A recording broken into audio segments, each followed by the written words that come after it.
Hiya, don't know why you stumbled across this video. I'm Erica. I never make videos anymore, so really, what's the point in subscribing? I don't know. We're here because there are many reasons why I'm here. One of them is I'm going to be baking, and the other reason I'm making this video is because I need to explain why you will no longer be seeing my apartment. So I'm currently on university break.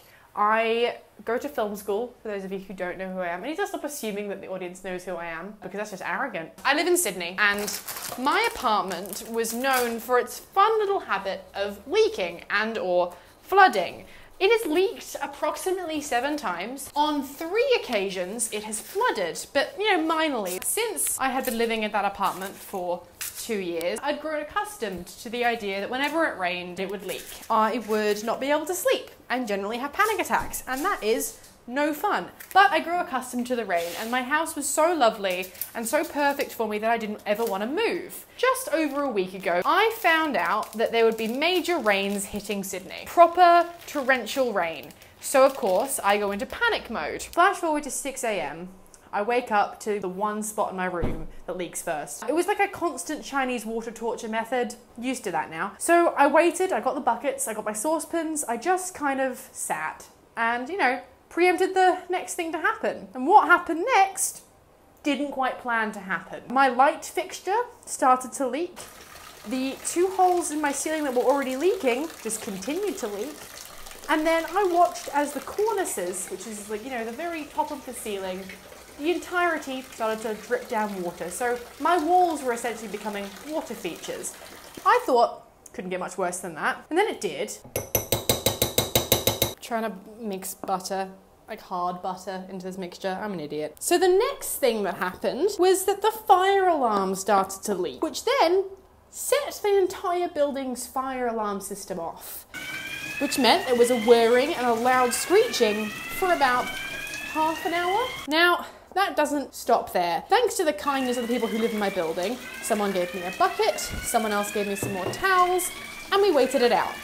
Now, at this point, all of my belongings are in my cupboard.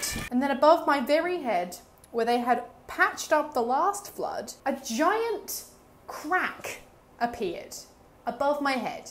Like the sky was opening up and the apocalypse was beginning. From about here, all the way back, pretty much the length of this kitchen. And it was like someone had installed a water feature, waterfall kind of thing in my room. It was terrifying, it was like a wall of water. You know how you often get asked, if there's a fire, what's the first thing that you would take? Well, I figured out what my answer is. It's my bag of passports and birth certificate, my computer, my stuffed Tigger that I've had since I was 6 years old, and my bag of already wrapped Christmas presents, because I was not letting any amount of water damage the work that I put into those gifts. So I legged it down to the hallway, put all of my items down, and then pretty much figured I'd keep going back until the ceiling collapsed on my head.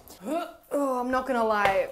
I took these out ages ago, I just didn't get a shot, so long story, long. I can't live there anymore because there was very likely black mold and probably asbestos in that roof. It was that gross. Here are some pictures of my ceiling now. Yep. So, yeah, I have decided to move out of that place, and it was truly heartbreaking. That place was absolutely everything to me, and to move out without really having a choice was really hard. But at the end of the day, it's a new chapter, and I have found a new home. And for now, I'm staying up here with Tim, where I can make cupcakes in peace. I'll see you at the next video that I make. I don't know what it's gonna be, but we'll find out.